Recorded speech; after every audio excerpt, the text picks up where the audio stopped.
Hello students, आज हम आप लोगों को कक्षा 10 NCERT मैथ की प्रश्नावली 3.2 का पहला क्वेश्चन बताएंगे।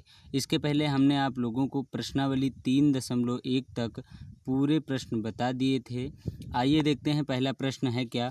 निम्नलिखित संख्याओं में रैखिक समीकरणों के युग्म बनाइए और उनको ग्राफीय विधि से हल कीजिए। इसके पहले भी कुछ क्वेश्चन बताए गए हैं इस आधार पर। यहाँ पर पहला क्वेश्चन क्या है, पहले का फर्स्ट पार्ट, कक्षा 10 के 10 विद्यार्थियों ने एक गणित की पहली प्रतियोगिता में भाग लिया। यदि लड़कियों की संख्या लड़कों की संख्या से 4 अधिक हो तो प्रतियोगिता में भाग लेने वाले लड़कों और लड़कियों की संख्या ज्ञात करो। यहाँ पर पहले का फर्स्ट पार्ट क्या है कि कक्षा 10 के 10 विद्यार्थियों ने एक पहेली में भाग लिया, तो हमें लड़कों और लड़कियों की संख्या ज्ञात करना है, जबकि लड़कों की संख्या लड़कियों से 4 अधिक है। तो यहाँ पर हम मान लेंगे, मान लिया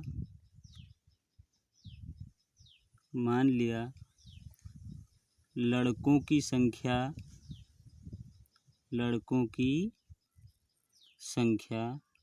बराबर x और लड़कियों की संख्या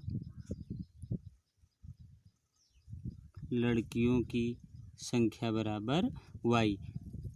हमने मान लिया लड़कों की संख्या x और लड़कियों की संख्या बराबर y। कक्षा 10 के कुल कितने विद्यार्थी हैं? 10। इसलिए प्रश्नानुसार लड़के और लड़कियों की संख्या कितनी है? 10। तो यहाँ पर इसलिए प्रश्नानुसार x + y बराबर 10। समीकरण नंबर 1। अब कह रहे हैं यदि लड़कियों की संख्या लड़कों की संख्या से 4 अधिक हो। जो लड़कियों की संख्या है वो लड़कों की संख्या से 4 अधिक है, इसलिए द्वितीय शर्ता अनुसार क्या कह रहे हैं, लड़कियों की संख्या, हम एक तरफ लड़कों की संख्या लिख लें और एक तरफ लड़कियों की संख्या। तो कह रहे हैं कि लड़कियों की संख्या लड़कों की संख्या से 4 अधिक है। लड़कों की संख्या से ये 4 क्या है? अधिक है कि नहीं। अब इधर लड़कों की संख्या हो गई, इधर लड़कियों की संख्या हो गई। अब दोनों इक्वेशन को बराबर करने के लिए क्या हो जाएगा, x माइनस वाई, ये इधर प्लस में इधर आएगा माइनस में, x माइनस वाई बराबर 4। समीकरण नंबर 2। अब हमको समीकरण 1 मिल गया है और एक समीकरण नंबर 2। अब यहाँ पर समीकरण नंबर 1 से इस प्रश्न को हमें ग्राफीय विधि से सॉल्व करना है, इसलिए समीकरण 1 से हमारा समीकरण 1 क्या है, x + y बराबर 10। तो x + y बराबर 10। और समीकरण नंबर 2 क्या है हमारा, समीकरण नंबर 2 क्या है, x माइनस वाई बराबर 4। इन्हीं दोनों समीकरणों की सहायता से हमें ग्राफीय विधि से इसको सॉल्व करना है। तो यहाँ पर हम x के ऐसे मान या y के इस प्रकार मानों को रखकर हम ज्ञात करते हैं। यहाँ से x बराबर हम क्या लिख सकते हैं या y बराबर कुछ भी निकाल सकते हैं। चलो x बराबर हम निकाल से x बराबर यहाँ से हम क्या लिख सकते हैं, 10 माइनस वाई, और यहाँ से x बराबर क्या लिख सकते हैं, 4 + y। अब यहाँ पर हम x और y के विभिन्न मानों को रखकर हम x और y के मान को ज्ञात कर सकते हैं। समीकरण 1 ये है और ये समीकरण 2 है। तो यहाँ पर हम x के यहाँ पर एक हम सारणी बना लेंगे और यहाँ पर विभिन्न मानों को अलग अलग रखकर x और y के मान को हम ज्ञात कर लेंगे। ये हमारी सारणी बन गई। इसी प्रकार समीकरण 2 के लिए भी हम बना लेंगे। समीकरण 2 के लिए भी ये भी बन जाएगा हमारा, ये x ऊपर वाला x, ये वाला y। इसी प्रकार समीकरण 1 के लिए x और y। अब यहाँ पर हम x के ऐसे मानों को रखते हैं कि जो ग्राफ में आसानी से दर्शाए जा सकें, सुविधा हो हमको दर्शाने में।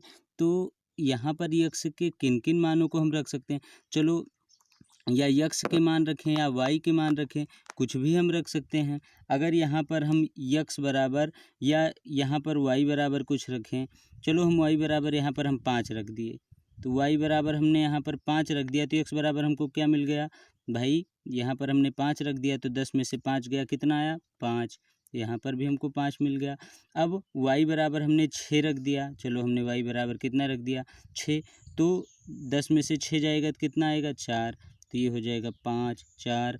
यहाँ पर हमने यहाँ पर अगर 3 रख दिया तो 10 में से 3 जाएगा तो कितना आएगा, अगर यहाँ पर हम 7 रख देंगे तो 10 में से 7 जाएगा तो कितना आएगा 3, तो 5 4 3। यक्स के हमें मान मिल गए कि नहीं, 5 4 3 और y के मान 5 6 7। इसी प्रकार हम यहाँ पर भी इस समीकरण में कुछ भी रखकर यक्स बराबर कुछ यहाँ पर हम इससे कोई मतलब नहीं है, इसको ऐसे यहाँ पर y बराबर हम क्या रख दें 2 रख दें तो, या 1 रख दें, चलो y बराबर हम 1 रख दें।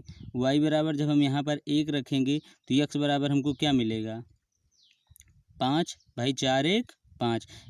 y बराबर हम 2 रख दें, चलो 2 रख देते हैं, तो 4 2 6, तो यक्स का मान हमें क्या मिल जाएगा, यहाँ पर हम 3 रख देंगे तो 4 हो जाएगा, ये 4 3 7, अर्थात हमें यक्स बराबर 5 6 7 मिल गया और y का मान 1 2 3। इसी प्रकार समीकरण 1 और 2 को हम विभिन्न मानों को रखकर यक्स और y के विभिन्न मानों को हम प्राप्त कर लेते हैं। इसके बाद हम इसको कैसे ग्राफ के द्वारा सॉल्व करते हैं, आइए देखते हैं कैसे।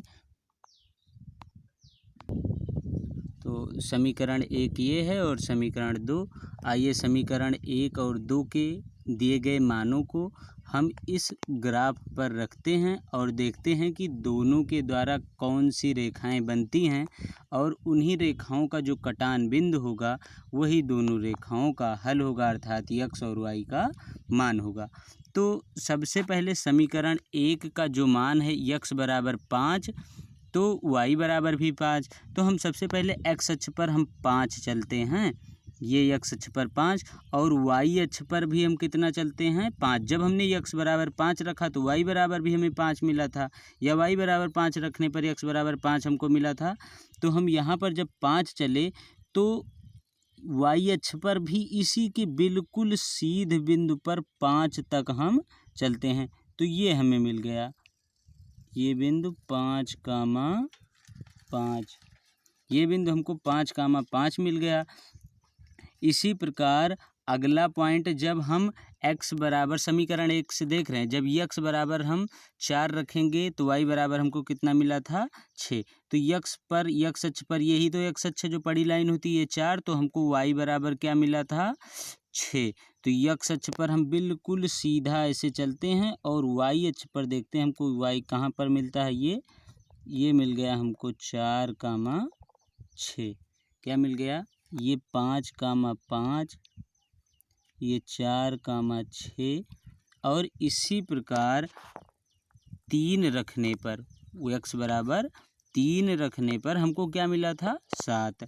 तो हम इस बिंदु पर बिल्कुल सीधे जाते हैं और देखते हैं कि हमको 7 कहाँ, तो इसी 3 के जस्ट बिल्कुल सामने ये बिंदु हमारा 3 कामा 7, ये बिंदु 3 कामा 7। तो इससे जो रेखा हमारी बनती है इसको हम मिला देते हैं, इन तीनों बिंदुओं को हम आपस में ऐसे मिलाते हुए बढ़ा देते हैं, ये हमारी पहली रेखा का समीकरण हो गया, अर्थात x प्लस वाई बराबर 10 का ये हमारा पहला ग्राफ हो गया। अब दूसरे समीकरण से विभिन्न मानों को हम रखते हैं, जब x बराबर हम 5 रखते हैं, x बराबर 5 रखते हैं तो y पर हमको कितना मान मिल रहा है 1, तो इसी पर x पर हम 5 चलते हैं, y पर बिल्कुल सीध इसके, तो देखते हैं ये बिंदु क्या है 5 कामा 1, ये बिंदु हमारा 5 कामा 1 मिल गया। अब हम जब x बराबर 6 रखते हैं तो हमको क्या मिलता है 2 मिलता है, तो x बिंदु पर हमें 6 मिल जाता है, y पर कितना मिलता है 2, तो ये बिंदु जो होता है हमको मिल जाता है 6 कामा 2, ये बिंदु हमको मिल गया 6 कामा 2। इसी प्रकार जब हम क्या करते हैं पहुँचते हैं यक्स का क्या मान रखते हैं 7। जैसे ही हम यक्स का मान 7 रखते हैं हमको क्या मिलता है भाई 3। वाई का मान कितना मिल जाता है हमको 3 मिल जाता है। एक्स यहाँ पर वाई का मान कितना मिल जाता है 3 मिल जाता है। तो यहाँ पर हमें इसका मान कितना 7 रखने पर इसका मान हमें कितना मिलता है 3 मिलता है। ये कितना मिल जाता है 3। तो ये हो जाता है 7,3। अब इनको सबको आपस में हम मिला देते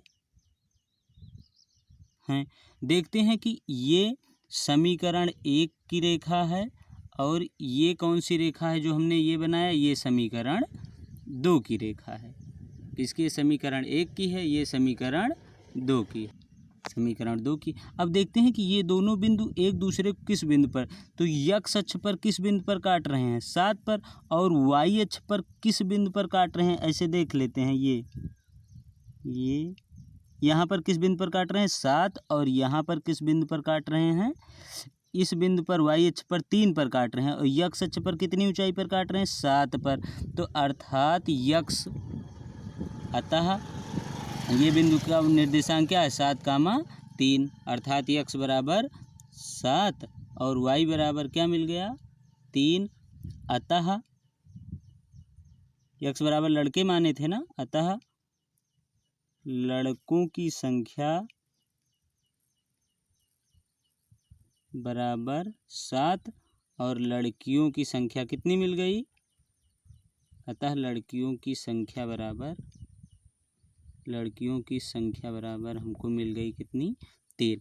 इसी प्रकार इस प्रश्न का दूसरा पार्ट हम लगा लेंगे।